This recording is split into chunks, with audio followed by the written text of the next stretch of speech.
अस्सलामु अलैकुम फ्रेंड्स इनकी வந்து ஃபிஷ் கோர்மா மசாலா எப்படி செய்யலாம்னு சொல்லி பார்க்கலாம். சூப்பரான டேஸ்டியான ஃபிஷ் கோர்மா மசாலா எப்படி பண்றதுன்னு சொல்லி பார்க்கலாம். அதுக்கு முன்னாடி என் சேனல்ல யார் யார் சப்ஸ்கிரைப் பண்ணலையோ சப்ஸ்கிரைப் பண்ணிக்கோங்க. லைக் பண்ணுங்க, ஷேர் பண்ணுங்க, அப்புறமா கமெண்ட் பண்ணுங்க. வாங்க ஸ்டார்ட் பண்ணலாம். ட்ரை ரோஸ்ட் பண்ற ஐட்டம்ஸை பார்த்துக்கலாம். கொஞ்சமாக தனியா, முழு தனியா வந்து ட்ரை ரோஸ்ட் பண்ணிக்கலாம்.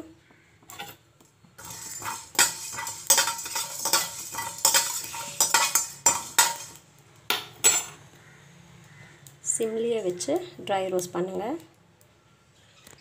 அதுக்கப்புறமா ஒரு ஸ்பூன் ஜீரகம், அதுவும் ட்ரை ரோஸ்ட் பண்ணிக்கலாம்.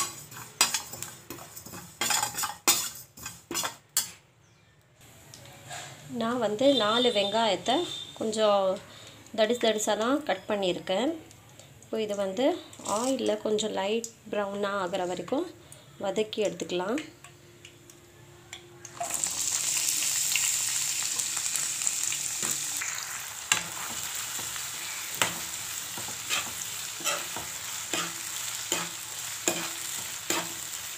பாருங்கள், இவ்வளோ கோல்டன் ப்ரௌன் ஆனால் போதும். இப்போ இது வந்து தனியாக எடுத்து வச்சுக்கலாம். ஆறுனதுக்கப்புறம் அரைக்கலாம். இப்போ இது வந்து அரைக்கிற பொருள். இது ஆனியன் வந்து வதக்கி வச்சோம் இல்லையா, அந்த ஆனியனு, அப்புறம் ரோஸ்ட் பண்ண தனியா, ரோஸ்ட் பண்ண ஜீரகம், 10 பாதாம், கொஞ்சமாக தேங்காய், ரோஸ்ட் பண்ண வேர்க்கடலை, அப்புறமா லவங்கம், பட்டை, ஏலக்காய், இது எல்லாமே சேர்த்து அரைச்சி பேஸ்ட் மாதிரி அரைச்சிக்கலாம். பாருங்கள், இந்த மாதிரி அரைச்சி வச்சுக்கணும். அதுக்கப்புறமா ஃபிஷ்ஷில் வந்து நான் மசாலா தடவி வச்சுருக்கேன். இப்போ இது வந்து ஃப்ரை பண்ணிக்கலாம்.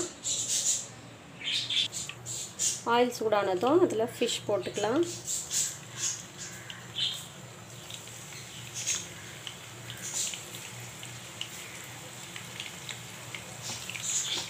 பாருங்கள், ஃபிஷ் எல்லாம் ஃப்ரை பண்ணியாச்சு. இப்போ வந்து அதே ஆயிலில் வந்து நான் இப்போ வந்து இஞ்சி பூண்டு பேஸ்ட் சேர்க்குறேன், ஒரு ஸ்பூனு.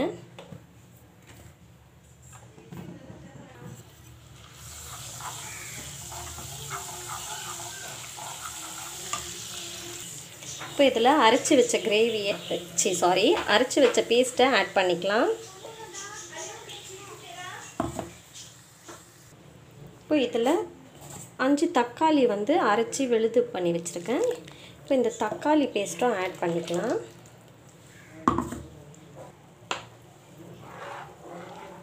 மிக்ஸ் பண்ணிக்கலாம்.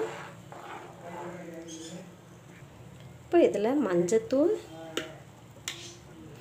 உப்பு ஆட் பண்ணிக்கிட்டு மிக்ஸ் பண்ணிவிட்டு இது கொஞ்சம் வந்து பச்சை வாசனை போகிற வரைக்கும் நாம் வதக்கிக்கலாம். இப்போ இது வந்து பச்சை வாசனை போயிடுச்சு. இப்போ இதில் வந்து red chilli powder 2 spoon add பண்ணிக்கிறேன். தனியா பவுடர் 2 ஸ்பூனு, அப்புறம் Kashmiri red chilli powder add பண்ணிக்கிறேன். காஷ்மீரி ரெட் சில்லி பவுடர் வந்து கலருக்காக தான், அது காரம் இருக்காது. மிக்ஸ் பண்ணிக்கலாம். இப்போ இது வந்து மேலே எண்ணெய் பிரிஞ்சு வந்துருச்சு. இப்போ இதில் வந்து ஃப்ரை பண்ணி வச்ச ஃபிஷ்ஷை ஆட் பண்ணிக்கலாம்.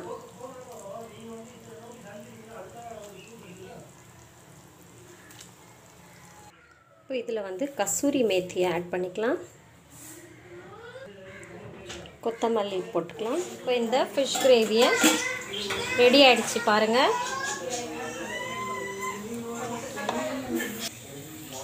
அவ்வளோதான்.